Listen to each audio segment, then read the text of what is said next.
¿Te has preguntado alguna vez por qué existe el mal en un mundo creado por un Dios perfecto? La respuesta puede sorprenderte y está escondida en las páginas de la Biblia, en una historia épica de rebelión cósmica que ocurrió antes de la creación de la humanidad.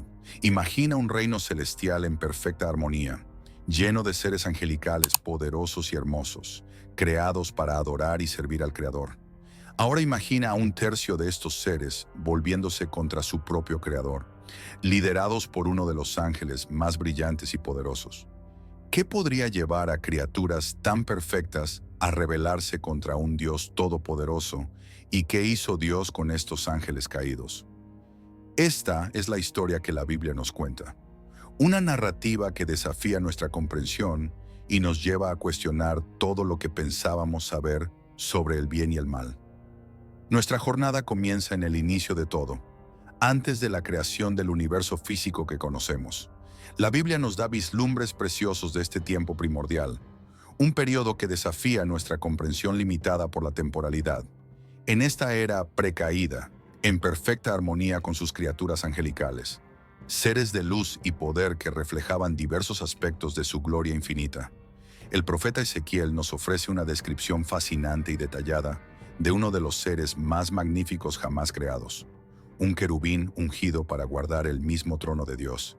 En Ezequiel 28, 12, 15 leemos: Tú eras el sello de la perfección, lleno de sabiduría y de perfecta hermosura. Estabas en Edén, el jardín de Dios. Toda piedra preciosa te cubría: cornalina, topacio y jaspe, crisólito, berilo y ónice, zafiro, carbunclo y esmeralda, y oro en la hechura de tus engastes y de tus encajes, que fueron preparados el día que fuiste creado. Tú, querubín grande, protector, yo te puse en el santo monte de Dios. Allí estuviste, en medio de las piedras de fuego te paseabas. Perfecto eras en todos tus caminos, desde el día que fuiste creado, hasta que se halló en ti maldad. Esta descripción nos transporta a un reino de belleza y perfección que trasciende nuestra imaginación terrenal. Imagina un ser tan glorioso que su mera presencia ilumina los cielos, un ser adornado con las joyas más preciosas de la creación, cada una reflejando un aspecto único de la gloria divina. El oro puro que lo adornaba simboliza la pureza y la nobleza de su naturaleza original. Este querubín, frecuentemente identificado como Lucifer, aunque este nombre no aparece directamente en la Biblia hebrea, no solo era bello, sino también dotado de una sabiduría incomparable. Su posición como querubín guardián sugiere que ocupaba un lugar de extrema honra y responsabilidad en el reino celestial, tal vez siendo el más cercano a Dios entre todas las criaturas angelicales. La referencia al monte santo de Dios y a las piedras de fuego evoca imágenes de un reino celestial de esplendor inimaginable, donde este ser magnífico caminaba en perfecta comunión con su Creador. Esta descripción nos da una idea de la magnitud de la caída que estaba por venir y de la tragedia cósmica que se desarrollaría. La posición exaltada de Lucifer en el cielo nos lleva a cuestionar cómo podría un ser tan perfecto, creado por Dios e inmerso en su presencia, elegir rebelarse. La respuesta a esta pregunta nos revela una verdad profunda sobre la naturaleza del libre albedrío y las consecuencias de las elecciones. Ezequiel 28:17 nos da una pista. Tu corazón se enalteció a causa de tu hermosura, corrompiste tu sabiduría a causa de tu esplendor. Yo te arrojé por tierra, te puse delante de los reyes, para que mirasen en ti. Aquí vemos el nacimiento del pecado, no en la tierra sino en el mismo cielo. El orgullo, la raíz de todo mal, encontró lugar en el corazón de Lucifer, corrompiendo su perfección y desencadenando una serie de eventos que cambiarían el curso de la creación. Este versículo nos revela que incluso los seres más perfectos, cuando dotados de libre albedrío, tienen la capacidad de elegir el mal. El orgullo de Lucifer lo llevó a verse a sí mismo no como un reflejo de la gloria de Dios, sino como la fuente de esa gloria. Comenzó a creer que su belleza y sabiduría eran resultado de sus propios méritos, olvidando que todo lo que poseía era un don del Creador. Pero, ¿qué llevó a Lucifer a rebelarse contra Dios? Isaías 14, 12, 14 nos da más detalles sobre sus ambiciones. ¿Cómo caíste del cielo, oh lucero, hijo de la mañana? Derribado fuiste a tierra, tú que debilitabas a las naciones.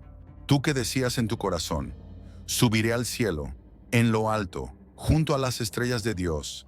Levantaré mi trono, y en el monte del testimonio me sentaré a los lados del norte. Sobre las alturas de las nubes subiré, y seré semejante al Altísimo. Estas palabras revelan el deseo insano de Lucifer de usurpar el trono de Dios, de convertirse en igual al Creador. Es una ambición tan absurda como trágica, pues ¿cómo podría una criatura igualarse a su Creador? Este versículo nos da una visión del proceso mental que llevó a la caída de Lucifer. No estaba satisfecho con ser el más bello y sabio de los ángeles. Quería ser Dios. Su desmedida ambición lo cegó para la realidad de su propia naturaleza creada.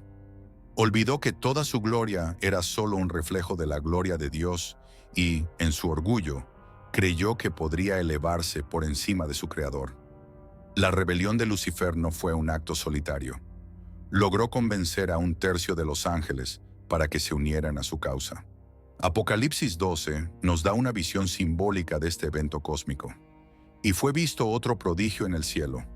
He aquí un gran dragón escarlata, que tenía 7 cabezas y 10 cuernos, y en sus cabezas 7 diademas, y su cola arrastraba la tercera parte de las estrellas del cielo, y las arrojó sobre la tierra.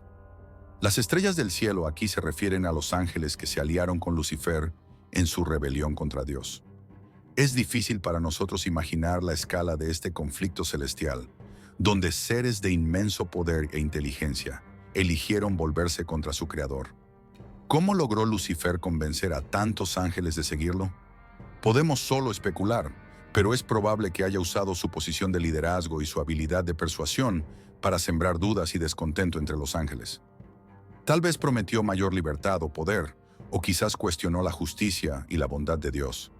Cualquiera que haya sido su táctica, el resultado fue una división catastrófica en el reino celestial, con consecuencias que se extenderían por toda la eternidad.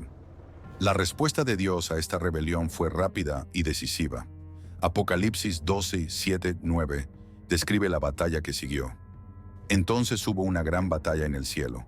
Miguel y sus ángeles luchaban contra el dragón, y luchaban el dragón y sus ángeles, pero no prevalecieron, ni se halló ya lugar para ellos en el cielo. Y fue lanzado fuera el gran dragón, la serpiente antigua, que se llama Diablo y Satanás, el cual engaña al mundo entero. Fue arrojado a la tierra, y sus ángeles fueron arrojados con él. Él y sus ángeles fueron arrojados a la tierra. Este evento marcó la caída de Lucifer, ahora conocido como Satanás, que significa adversario, y de los ángeles que lo siguieron, ahora llamados demonios o espíritus malignos. La batalla en el cielo debió ser un espectáculo inimaginable, con fuerzas angelicales poderosas enfrentándose en un conflicto cósmico. Miguel, uno de los arcángeles de Dios, lideró a las fuerzas celestiales leales contra Satanás y sus seguidores. El resultado nunca estuvo en duda. Dios, en su omnipotencia, podría haber aplastado la rebelión instantáneamente. Sin embargo, permitió que la batalla ocurriera, tal vez para demostrar a todos los seres celestiales las consecuencias de la rebelión y la futilidad de oponerse al Creador. La expulsión de Satanás y sus seguidores del cielo no fue el fin de su historia. Dios, en su infinita sabiduría y por razones que a menudo nos escapan, permitió que continuaran existiendo, aunque con poder y libertad limitados. Segunda Pedro 2:4 nos da una pista sobre el destino de algunos de estos ángeles caídos. Dios no perdonó a los ángeles que pecaron, sino que los arrojó al infierno, entregándolos a prisiones de oscuridad para ser reservados al juicio. Este versículo sugiere que algunos de los ángeles rebeldes fueron inmediatamente confinados esperando el juicio final. El término griego traducido como infierno aquí es tártaro, un lugar de tormento y confinamiento para los seres espirituales más perversos. Este no es el mismo que el Hades, el reino de los muertos, ni el Gehenna, el lago de fuego del juicio final. El tártaro parece ser una prisión temporal para estos ángeles caídos, un lugar donde aguardan su juicio final. La idea de que algunos ángeles estén encadenados sugiere que sus actividades fueron severamente restringidas por Dios, tal vez porque sus crímenes fueron particularmente atroces o porque su libertad representaría una amenaza demasiado grande para la creación de Dios. Sin embargo, las Escrituras también indican que no todos los ángeles caídos fueron inmediatamente aprisionados. Satanás y muchos de sus seguidores parecen tener cierta libertad de acción en el mundo. En Job 1:6-7 leemos: Un día vinieron a presentarse delante de Jehová los hijos de Dios, y entre ellos vino también Satanás. Y dijo Jehová a Satanás: ¿De dónde vienes? Respondió Satanás a Jehová y dijo: De rodear la tierra y de andar por ella. Este pasaje revela que Satanás tiene acceso tanto al reino celestial como a la tierra, aunque su posición ha cambiado drásticamente desde su caída. El libro de Job nos ofrece una visión fascinante de la interacción entre Dios y Satanás. Aquí vemos a Satanás presentándose ante Dios junto con otros ángeles, lo que sugiere que todavía tiene algún tipo de acceso al reino celestial. Sin embargo, su posición es claramente diferente. Ya no es el querubín guardián, sino un acusador, un adversario. La pregunta de Dios y la respuesta de Satanás revelan que él tiene permiso para vagar por la tierra, observando e influyendo en los asuntos humanos. Esta libertad, sin embargo, no es irrestricta. Como veremos en el resto del libro de Job, Satanás solo puede actuar dentro de los límites establecidos por Dios. La actividad de los ángeles caídos en la tierra es un tema recurrente en las Escrituras. Son retratados como seres que buscan activamente alejar a la humanidad de Dios y frustrar sus planes. En Efesios 6:12, Pablo advierte: Porque no tenemos lucha contra sangre y carne, sino contra principados, contra potestades, contra los gobernadores de las tinieblas de este siglo, contra huestes espirituales de maldad en las regiones celestes. Este pasaje nos recuerda que, aunque invisibles a nuestros ojos, los ángeles caídos son una fuerza real y peligrosa en el mundo. Pablo usa un lenguaje militar para describir la naturaleza del conflicto espiritual en el que estamos involucrados. Los términos principados, potestades y gobernadores sugieren una jerarquía organizada entre las fuerzas demoníacas, reflejando tal vez el orden celestial del cual cayeron. La referencia a las regiones celestes indica que este conflicto no se limita al reino terrestre, sino que se extiende al dominio espiritual. Esta guerra espiritual no es una batalla física, sino una lucha por la mente, el corazón y el alma de la humanidad. Los ángeles caídos buscan desviar a las personas de Dios a través de tentaciones, mentiras y engaños, trabajando en las sombras para influir en eventos y decisiones que afectan el curso de la historia humana. Uno de los episodios más intrigantes que involucran a ángeles caídos se encuentra en Génesis 6:1-4. Aconteció que cuando comenzaron los hombres a multiplicarse sobre la faz de la tierra, y les nacieron hijas, que viendo los hijos de Dios que las hijas de los hombres eran hermosas, tomaron para sí mujeres, escogiendo entre todas. Había gigantes en la tierra en aquellos días, y también después que se llegaron los hijos de Dios a las hijas de los hombres, y les engendraron hijos. Estos fueron los valientes que desde la antigüedad fueron varones de renombre. Este pasaje es uno de los más controvertidos y misteriosos de la Biblia. Muchos estudiosos interpretan a los hijos de Dios en este pasaje como ángeles caídos que se involucraron con mujeres humanas, resultando en una raza de gigantes conocidos como Nefilim. Esta interpretación está respaldada por varias tradiciones antiguas y por referencias en otros textos bíblicos, como Judas 1:6-7, que habla de ángeles que no conservaron su dignidad, sino que abandonaron su propia morada y se entregaron a la inmoralidad sexual. Si esta interpretación es correcta, representa una transgresión extrema de las barreras entre el reino espiritual y el físico, una violación del orden natural establecido por Dios. Los Nefilim, descritos como héroes de la antigüedad y hombres de renombre, parecen haber sido seres de gran poder e influencia, posiblemente contribuyendo a la creciente corrupción de la humanidad antes del diluvio. Este evento demuestra el deseo continuo de los ángeles caídos de corromper la creación de Dios e interferir en su plan para la humanidad. Este evento parece haber sido tan grave a los ojos de Dios que decidió intervenir de manera drástica. Génesis 6:5-7 relata que el Señor vio que la maldad del hombre era grande en la tierra y que toda inclinación de los pensamientos de su corazón era solo para el mal. Entonces el Señor se lamentó de haber hecho al hombre sobre la tierra, y eso le dolió en su corazón. dijo el Señor, borraré de la faz de la tierra al hombre que he creado, tanto a hombres como a animales, grandes y pequeños, y a las aves del cielo, pues me arrepiento de haberlos hecho. Esta decisión llevó al diluvio, un evento que no solo juzgó a la humanidad corrupta, sino que también parece haber sido una respuesta a la interferencia de los ángeles caídos. La lenguaje usada aquí es fuerte y emotiva, describiendo el arrepentimiento de Dios y su dolor al ver la extensión de la corrupción en la tierra. Es importante notar que el arrepentimiento de Dios no implica un error o cambio de mente en el sentido humano, sino que expresa su profunda tristeza y desaprobación ante el pecado. El diluvio sirve como un poderoso recordatorio de la santidad de Dios y su intolerancia al pecado, así como de su disposición para intervenir directamente en la historia humana cuando es necesario.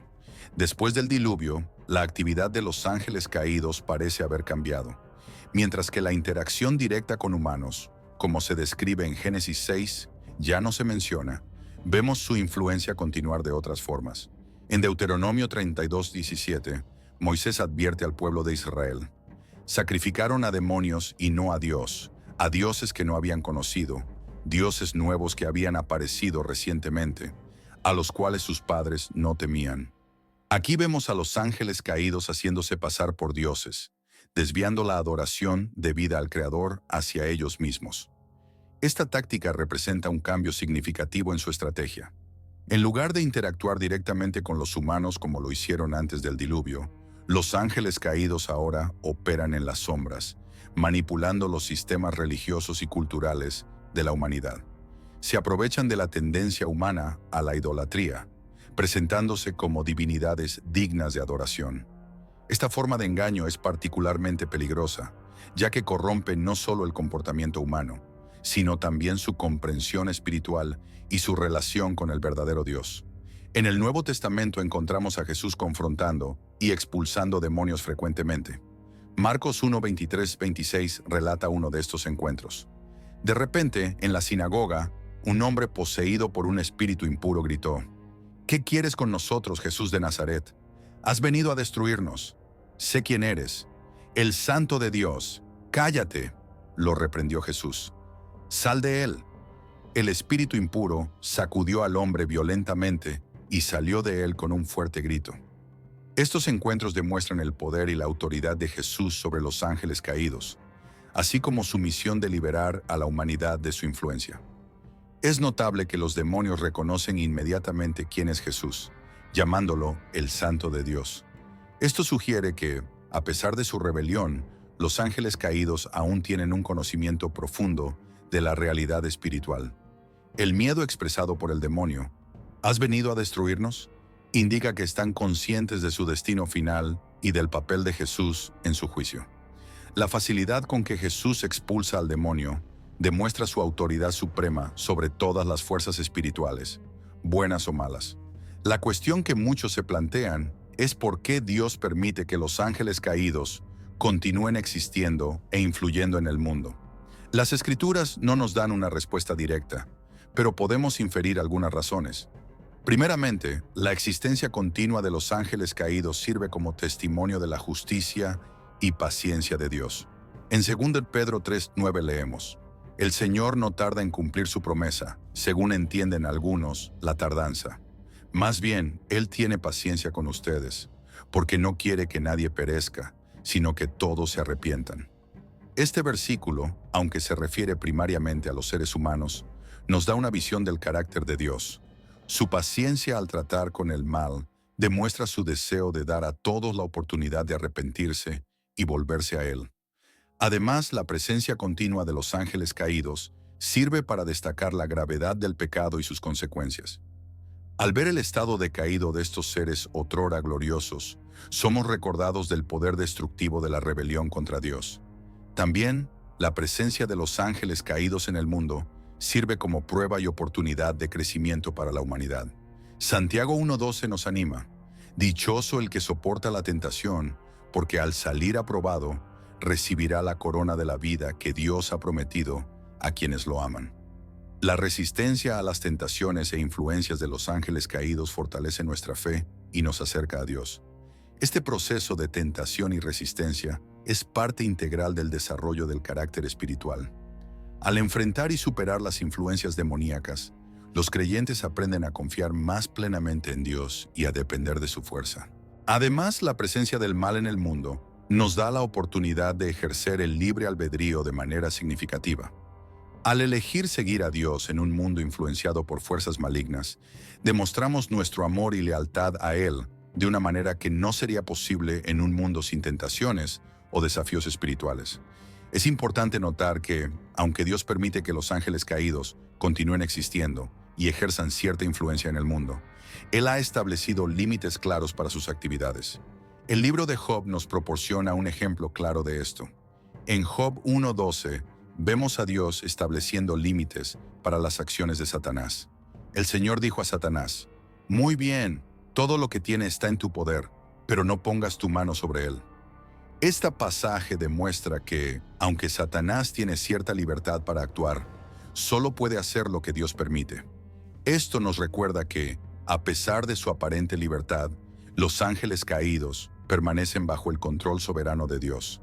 No pueden hacer nada sin su permiso, y todas sus acciones, en última instancia, sirven a los propósitos de Dios, incluso de maneras que no podemos comprender completamente. Esta verdad ofrece consuelo a los creyentes, asegurándonos que, no importa cuán poderosas puedan parecer las fuerzas del mal, nunca están fuera del control de Dios. Las Escrituras también nos enseñan que el destino final de los ángeles caídos ya está determinado. En Mateo 25:41, Jesús habla del fuego eterno preparado para el diablo y sus ángeles. Este versículo nos revela varias verdades importantes. Primero, confirma que hay un juicio final aguardando a los ángeles caídos. Segundo, indica que este juicio resultará en un castigo eterno. Tercero, sugiere que este destino fue preparado específicamente para ellos, implicando que nunca fue la intención de Dios que los seres humanos compartieran este destino. La naturaleza eterna de este castigo refleja la gravedad de la rebelión contra un Dios eterno y santo. Es un recordatorio solemne de las consecuencias últimas del pecado y del rechazo a Dios. Es importante notar que este juicio aún está en el futuro. Hasta entonces, los ángeles caídos continúan operando en el mundo, aunque dentro de los límites establecidos por Dios. Mientras esperan su juicio final, siguen activos, buscando frustrar los propósitos de Dios y desviar a la humanidad. El apóstol Pablo nos advierte en 2 Corintios 11, 14, 15. Esto no es sorprendente, ya que el mismo Satanás se disfraza de ángel de luz. No es de extrañar entonces que sus servidores también se disfracen de servidores de justicia. Su fin será lo que merecen sus acciones. Este pasaje nos alerta sobre la naturaleza engañosa de los ángeles caídos. No se presentan abiertamente como fuerzas del mal, sino que a menudo se disfrazan de bien, buscando engañar incluso a los más vigilantes. Esto puede incluir la promoción de filosofías e ideologías que parecen nobles y justas en la superficie, pero que en realidad alejan a las personas de Dios. También puede involucrar el uso de experiencias espirituales falsas o engañosas para desviar a las personas de la verdadera adoración a Dios. Esta capacidad de disfraz hace que los ángeles caídos sean particularmente peligrosos y resalta la necesidad de discernimiento espiritual entre los creyentes. A pesar de la influencia continua de los ángeles caídos en el mundo, las Escrituras nos aseguran que su derrota final es segura. El libro del Apocalipsis nos da una visión de esta victoria final. En Apocalipsis 20:10 leemos: «Y el diablo que los engañaba fue lanzado al lago de fuego y azufre, donde también estaban la bestia y el falso profeta. Serán atormentados día y noche por los siglos de los siglos». Este versículo describe el destino final de Satanás y, por extensión, de todos los ángeles caídos. Es el cumplimiento de la promesa hecha en el Edén, donde Dios declaró que la descendencia de la mujer aplastaría la cabeza de la serpiente. Génesis 3:15. Esta victoria final no es solo sobre Satanás, sino sobre todo el mal que él representa. Es la culminación del plan redentor de Dios, el momento en que toda la creación será finalmente liberada de la influencia corruptora del pecado y de la muerte. Es crucial entender que, aunque los ángeles caídos son poderosos, no son omnipotentes, omniscientes ni omnipresentes como Dios. Son criaturas limitadas, por más poderosas que sean en comparación con los seres humanos. 1 Juan 4:4 nos recuerda: Hijitos, ustedes son de Dios y los han vencido, porque el que está en ustedes es mayor que el que está en el mundo. Este versículo nos asegura que el poder de Dios en nosotros es mayor que cualquier poder que los ángeles caídos puedan ejercer. Esto no significa que no experimentaremos luchas o tentaciones, pero nos da la confianza de que, con la ayuda de Dios, podemos resistir y superar las influencias malignas en nuestras vidas. Esta verdad es un llamado a la vigilancia y a la dependencia continua de Dios, reconociendo que nuestra victoria sobre las fuerzas espirituales del mal no viene de nuestra propia fuerza, sino del poder de Dios operando en nosotros. La historia de los ángeles caídos nos enseña lecciones importantes sobre la naturaleza del pecado y sus consecuencias. Vemos que incluso seres creados en perfección, con conocimiento directo de Dios, pueden elegir rebelarse. Esto destaca la seriedad del libre albedrío y la responsabilidad que conlleva. También nos muestra que el orgullo, el deseo de elevarnos por encima de nuestra posición creada, es verdaderamente la raíz de todo pecado. La caída de Lucifer y sus seguidores sirve como una advertencia solemne para nosotros. Efesios 4:27 nos advierte: no den lugar al diablo. Esta advertencia reconoce que, aunque no podemos ser poseídos por demonios como creyentes, aún podemos darles oportunidades para influir en nuestras vidas a través de nuestras elecciones y acciones. Por lo tanto, somos llamados a una vigilancia constante, guardando nuestros corazones y mentes contra las sutiles influencias del mal. Al mismo tiempo, la historia de los ángeles caídos destaca la increíble gracia y amor de Dios. Mientras que los ángeles que pecaron fueron inmediatamente condenados, Dios eligió redimir a la humanidad caída. Juan 3:16 nos dice: porque de tal manera amó Dios al mundo, que dio a su Hijo unigénito, para que todo aquel que en Él cree no se pierda, sino que tenga vida eterna. Este versículo adquiere una nueva profundidad cuando se considera a la luz de la caída de los ángeles. Dios no ofreció redención a los ángeles caídos, pero envió a su propio Hijo para morir por los pecados de la humanidad. Esto resalta el incomparable valor que Dios nos otorga y la extensión de su amor. También nos recuerda la seriedad de rechazar esta oferta de salvación, pues si Dios no perdonó a los ángeles que pecaron, ¿cuán más serio será el juicio de aquellos que rechazan a su Hijo? La comprensión de la realidad de los ángeles caídos y de su influencia continua en el mundo debe llevarnos a una vida de vigilancia espiritual y dependencia de Dios. Efesios 6:11-12 nos exhorta: pónganse toda la armadura de Dios para que puedan hacer frente a las artimañas del diablo, porque nuestra lucha no es contra seres humanos, sino contra poderes y autoridades, contra los gobernantes de este mundo de tinieblas, contra fuerzas espirituales malignas en las regiones celestiales. Este pasaje nos recuerda que estamos involucrados en una batalla espiritual continua. La armadura de Dios mencionada aquí incluye la verdad, la justicia, el evangelio de la paz, la fe, la salvación y la palabra de Dios. Cada pieza de esta armadura espiritual es esencial para resistir las estrategias y ataques de los ángeles caídos. La oración también desempeña un papel crucial en esta batalla espiritual. Pablo continúa en Efesios 6:18, exhortando a orar en el Espíritu en todo momento, con peticiones y ruegos. Esta dependencia constante de Dios a través de la oración nos mantiene conectados a la fuente de nuestra fuerza espiritual y nos ayuda a discernir y resistir las influencias malignas en nuestras vidas. Al concluir nuestra exploración de la historia de los ángeles caídos, quedamos con una comprensión más profunda de la realidad espiritual que nos rodea y de nuestro lugar en ella. Vemos que el conflicto entre el bien y el mal no es solo una abstracción filosófica, sino una realidad cósmica con consecuencias eternas. La caída de Lucifer y sus seguidores nos sirve como una advertencia solemne sobre los peligros del orgullo y la rebelión contra Dios. Al mismo tiempo, la respuesta de Dios a esta rebelión, permitiendo que los ángeles caídos continúen existiendo, pero limitando su poder y preparando su juicio final, nos revela su justicia, paciencia y soberanía suprema. Más importante aún, el contraste entre el destino de los ángeles caídos y la oferta de redención a la humanidad a través de Jesucristo, destaca el incomparable amor de Dios por nosotros.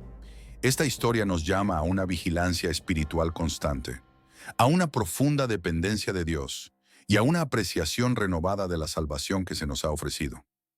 Mientras que los ángeles caídos eligieron rebelarse contra su Creador y ahora enfrentan el juicio eterno, nosotros tenemos la oportunidad de elegir la reconciliación con Dios a través de Cristo. Esta es verdaderamente la buena nueva del Evangelio, que a pesar de la realidad del mal y de la influencia de los ángeles caídos en nuestro mundo, tenemos la promesa de la victoria final de Dios y la esperanza de la vida eterna en su presencia. Que esta comprensión nos inspire a vivir con propósito, fe y gratitud, siempre conscientes de la batalla espiritual que nos rodea, pero confiando en el poder y el amor de Dios que nos sostiene. Muchas gracias por ver el video hasta aquí. No olvides darle like y suscribirte al canal para más videos como este. Hasta la próxima.